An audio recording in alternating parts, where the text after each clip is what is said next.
Guys who have rejected someone, what's the worst way a person has taken it? I'm a sailor, and was in New York during Fleet Week, in my dress whites with my group, waiting to cross the street. A drunk girl comes up to me, grabs me, and says she's always wanted to be with a sailor. I gently stiff-arm and let her know that I'm happily married, but point to my young single shipmate in the group. But I want you. Her friends have arrived by this point, and she told them that I was being mean because I said no, and started crying. The friends confronted me. It's her birthday, though. Your wife isn't even here. Just be nice. What? Okay, even if this guy wasn't in a relationship, it sounds like these are the kind of girls you don't want to get involved with. I came home from work to find her naked on my bed about a week after we broke up. She went into complete denial about the breakup, and for months after would tell people that we were still dating, and would show up at my house. Sounds like hell. Sounds more like George Costanza after he got fired and kept showing up at the job. Met a girl online, decided to reject having coffee with her, and she started insulting me, calling me broke, small dick, saying I don't know what I missed, and that she was just throwing me a bone. Whatever keeps your ego from crumbling, I guess. Dated a girl from work. After a few dates, I didn't see it going much further, so I ended it. Girl pretty much spread around that we screwed at the office. We didn't. But that single-handedly cost me any kind of promotion or horizontal move from what I was doing, so I ended up changing jobs about 12 months later, after every application for promotion was given to someone else despite myself having a lot more experience and know-how than any other applicant. Prior to that, I was being moved around from project to project. After, I just went back to permanent nights. Said girl went on to get pregnant about 6 months later by someone else from work. The lesson? Don't dip your wick in company ink. My aunt once told me, don't find your honey where you make your money, and this story confirms that.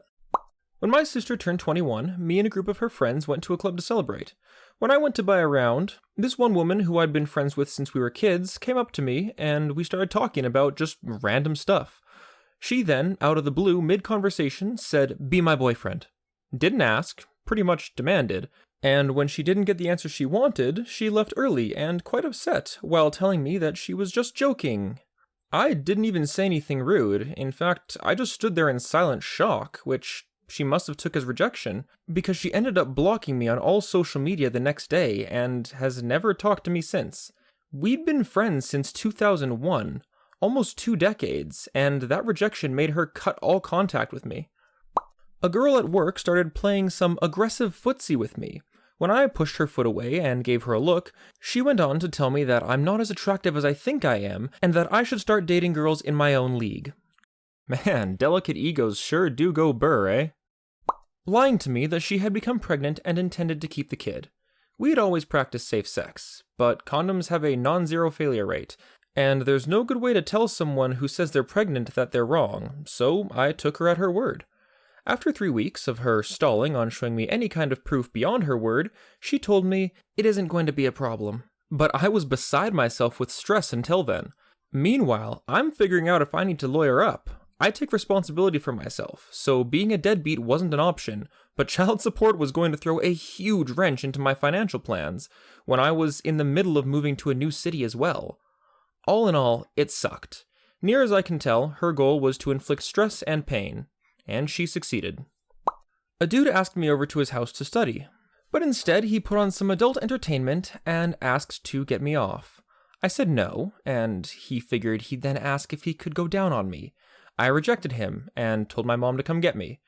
This dude persisted the whole time, then at school every time he saw me would very loudly call me gay to everyone around him. I'm not into dudes, and he was in the closet.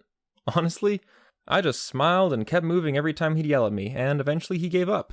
I think he came out 2 years later, and was one of the 4 gay dudes in school in revolving relationships with each other. I half expected you to say that he stayed in the closet and is now a prominent politician in your area who lobbies against gay rights. I had an ex at the end of college tell me that she had leukemia 2 days after I broke up with her. I naturally got back together with her because I didn't want to be an asshole. Fast forward a month, and I found out she was lying. Me and this Irish chick hooked up. We had a few great nights of going at it with each other. Come the following week, we played off at work like nothing ever happened. About 2 weeks after that, we're back at it and going at each other like rabbits silly after work. I realized after a month that our 20-year difference in age is gonna lead us nowhere together. So I break this to her, and she walks to the site parking lot and burns my pickup truck to the ground. Like, not even the aluminum rims survived this. She was arrested for arson. I laid no charges against her, and I got a new truck thanks to insurance. Never fuck around with a redhead. They are psycho. Why would you not file charges against this crazy bitch? Some time in jail would hopefully teach her that arson isn't an appropriate reaction. She didn't need that put on her. I didn't press charges because we compromised. She would go to rehab and anger management, and I wouldn't press charges if she completed her objectives. Sometimes justice needs to be creative to be truly helpful. Met some friends at a bar event. Friends had a girl who was beyond shit-faced with them. Friends mentioned going back to their place. I decide to buy a burrito and go home. Girl says that I should come with. I respectfully decline. She demands I come with. I decline again. Well, at least give me a goodnight kiss if you're not going to come with me. I pass, because I do not know her. I am not remotely into her, and I do not want to know her. This girl goes batshit. She's shrieking obscenities at me, trying to slap me from across the railing she's against, just losing her mind. My friends are trying to calm her down, and I just pieced out through the kitchen of the place because I worked there. I rejected 3 different girls in a 2-month span, and all 3 said, "What, are you gay?" No. So I'm ugly. I didn't say that. Word for word, every incident. One of them was kind of not that attractive, though. One took it gracefully. We're great friends, and it has never been mentioned again. One took it okay enough. Conversations got colder, but no baggage. One couldn't take no for an answer. Every conversation progressed to either, "Do you want to date me?" or "Why don't you want to date me?" It got old quick. I tried being nice and letting her off easy, but she wouldn't stop. So I cut her out of my life. But the last thing she told me was, "I'll wait for you." I'm not even good looking. Not me, but my best friend in school. She came on to him hard, in public, where there were about a dozen people around. He was startled and turned her down. She then started screaming, stamping her feet, and crying. Then she told all her friends that she was going to unalive herself. They tried to guilt my friend with that, but he managed to shrug it off. The whole thing blew over in 3 days. High school was weird. I'm gay and went to a very conservative Christian school where there was no way in hell I'd be coming out anytime soon. I had a lot of friends at the time. I was friends with all the guys, and I was the only guy that was friends with all the women too. Despite that, only 3 women knew that I was actually gay. There was more than one occasion where a girl mistook my friendliness for interest in her, but one was very, very bad. I had a truck, and she asked if I'd pick her up to go to the movies, and said that we'd be meeting a few others there. I went to the movies almost every weekend at the time, so I thought nothing of it. I went with a lot of people. I pick her up, she's laughing extra hard at my dumb jokes on the way there, like too much, which I thought was strange. We get there, and surprise, surprise, no one else came. Oh well, we head in, and the entire time we're watching the movie, she's trying to grab my hand or lay her head on my shoulder, and every time I'm pulling away, as I now understand what's going on here. We get back to my truck after the movie, and I barely sit down before she is on top of me trying to make out. I push her off, but then she immediately lunges back into it and even grabs my hand and puts it on her chest. I'm shocked by all this and let it go for a few dreadfully long seconds before I fully grab her and place her back in the passenger seat. At this point, she stopped being friendly and entirely went batshit. She started yelling at me, hitting me, and demanding to know why I didn't want her. Now, I couldn't say that I was gay, so I spun some bullshit about waiting for the right person and how I just don't think it's her. Slaps turned to punching, where I just kind of sat there with my shoulder up to take it while she calls me limp-dicked and other insults over and over. Once she stops hitting me, I start driving. Half of the half-hour drive is spent with her still screaming at me, and the rest is the most uncomfortable silence.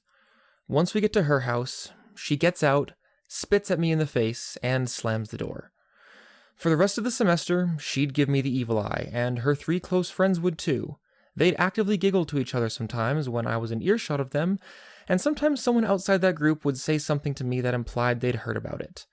Luckily, she was a senior, and I was a junior, and there was only a month left in the year, so it didn't last long.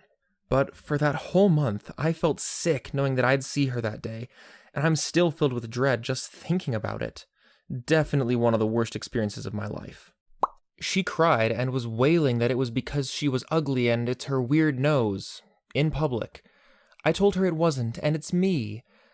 I used to think I wasn't shallow, but her nose was indeed Mount Everest and the uncanny valley at the same time.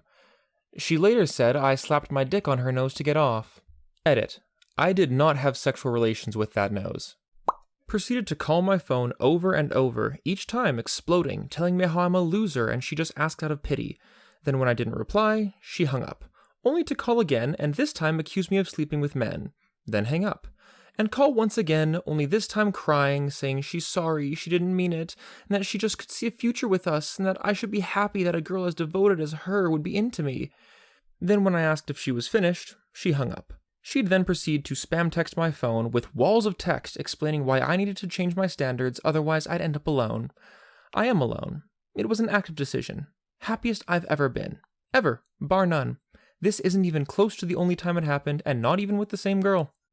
My ex-wife started acting real shady, sneaking out of the house to make phone calls, hiding incoming calls, and not telling me who was calling in the middle of date night, even though I asked nicely. She was also a mean drunk, and had started drinking to excess every night. Then the physical violence started. Throwing shit at my head, including a large rock. Kicking and punching when she got angry. This is where I drew the line. One night, she went off the rails again in front of her small children, and I just knew that I could no longer live like that. I had just returned home from a week-long business trip, and hadn't unpacked my bags yet. So I grabbed those, took one last look at my nice home, and my family, and left. As I walked out, I knew full well that all of the things I didn't grab were probably gone for good, but I needed to be as well, or I would either end up in jail or dead. She blew my phone up for the next couple weeks, at least 60 text messages a day on the work cell, all hate-filled and incredibly vile. I tried to call her a couple times when off work to talk about how we could best separate our finances and things and try to move on amicably, but she would just scream and accuse me of cheating because that was the only logical reason why I had left. All cheaters do this, by the way. The last time we talked before the divorce, she threatened to file a false police report for harming her 4-year-old son. She didn't specify whether the allegation would have been physical or sexual in nature, but that didn't matter to me. Neither happened, and either one would end my career and my freedom. I cut off all contact. I tried to get her served with divorce papers, only to learn from the process server that she had abandoned the home. I went to survey the damage to find almost all my clothes had been bleached, along with our new living room set. The new dining room table and chairs had been gouged. Weeks' worth of trash and raw food had been left out. The refrigerator had been turned off, leaving hundreds of dollars of food to rot, and the whole place smelled like death. She'd also taken all the electronics, my passport with stamps in it from around the world, and the painting I'd inherited from my beloved grandfather, who had passed away. She knew this would hurt me the most. All said and done, $7,000 in property damage, and another $1,500 in stolen property. I filed a police report for insurance reasons, and also for a restraining order, because my ex had obviously gone batshit and was capable of anything. The police, of course, didn't give two shits. Not surprising. Pulled a knife on me. Like a kitchen knife, in the middle of school. I feared for my life. She swung at me a few times and gashed my cheek, then started going at herself before teachers apprehended her. She was screaming all the while as well. And people wonder why I don't like Doki Doki Literature Club. Okay, now we jump into the rapid fire segment for stories too short to make a full entry out of, but too good to leave out. Let's hop in. She called me a greedy Jew. I'm not even a Jew, but she was certainly anti-Semitic. She kept stringing me along, swearing that she might be pregnant. Threatened to unalive herself. Yikes. I was stalked by a girl I stopped seeing. Screamed at in public for not asking someone out. Fine, I'll just go get with your best friend instead. I let her go ahead and ask out my very gay friend. I lost interest in a girl in high school, and she proceeded to try to get with most of my friends. I guess in retribution of some sort. And most of them went for it. Well, those were some properly crazy stories, but I think we're going to call that here. So guys, that's it for today. Don't forget to like this video and leave your story down below if you have one. I'm ReddList. I hope you all have a great rest of your day. Take care of yourselves, and I will see you next time.